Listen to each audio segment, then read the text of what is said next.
Happy Tuesday. Let's get into this devotion as we tackle this day together. When is a battle worth fighting?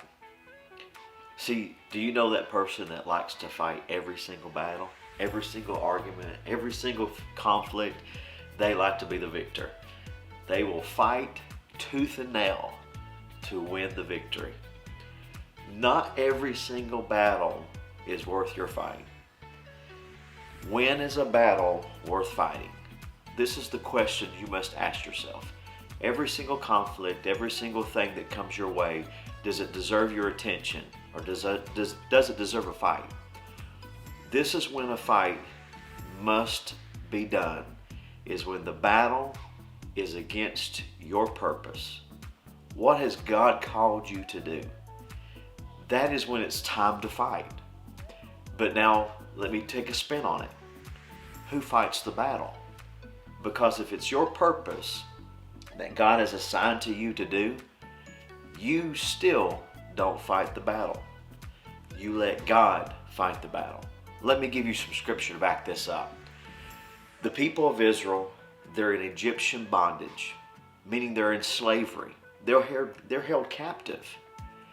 God's purpose was to take them out of captivity and let them step into a place of promise. God has a promise for you.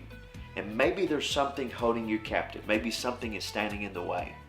That something could be an addiction, a problem, but it also could be people. It could be relationships. It could be various different things that are holding you captive from the purpose or the promise that God has for you. But the promise is this. God said if it's in the way of your purpose, if it's in the way of your destiny, you don't have to fight. There is a battle that needs to take place, but it's not up to you to fight that battle. It's up to letting God fight the battle for you. It's like this: when God had spoken to Moses, he did nothing to Pharaoh. That battle was between Pharaoh and God. And God showed up in a very, very mighty, mighty way. God showed up by freeing the people of Israel out of that slavery, out of that bondage, so that they could step into promise. And the scripture in Exodus chapter 14, verse 13, it's a very well-known verse of scripture, but Moses makes this declaration to the people. He says this to them as they are leaving out and the Egyptians are coming up behind them. Moses makes this statement: do not be afraid. Right there. So many times we're walking into purpose, we're walking into destiny, working into the promise. And when there's opposition or there's conflict or when there's an enemy like the Israelites just chasing right behind them, God stands up and says, don't be afraid. Don't be afraid, because this is a battle, but it's not your battle. It's my battle, because the battle belongs to the Lord. And then Moses says, don't be afraid. He says, I want you to see the salvation of the Lord. For the Egyptians you see today, you will see no more. Meaning the adversary that you see today, you will see no more. The conflict you see today, you will see no more.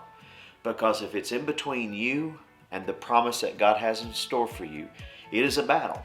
But it's not a battle to where you put on your gloves and you get your sword, your spear, all these things to try to fight. It is the battle that belongs to the Lord. And God fights a battle much, much different than we do.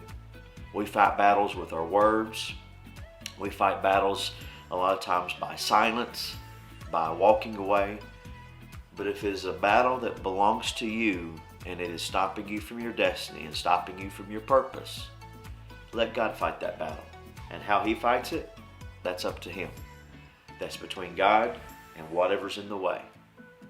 I hope you have a great, great Tuesday. Go out and let God fight your battle for you, because whatever stands in the way of your purpose, He will see that you get to your place of promise. Again, happy Tuesday. I'll see you tomorrow.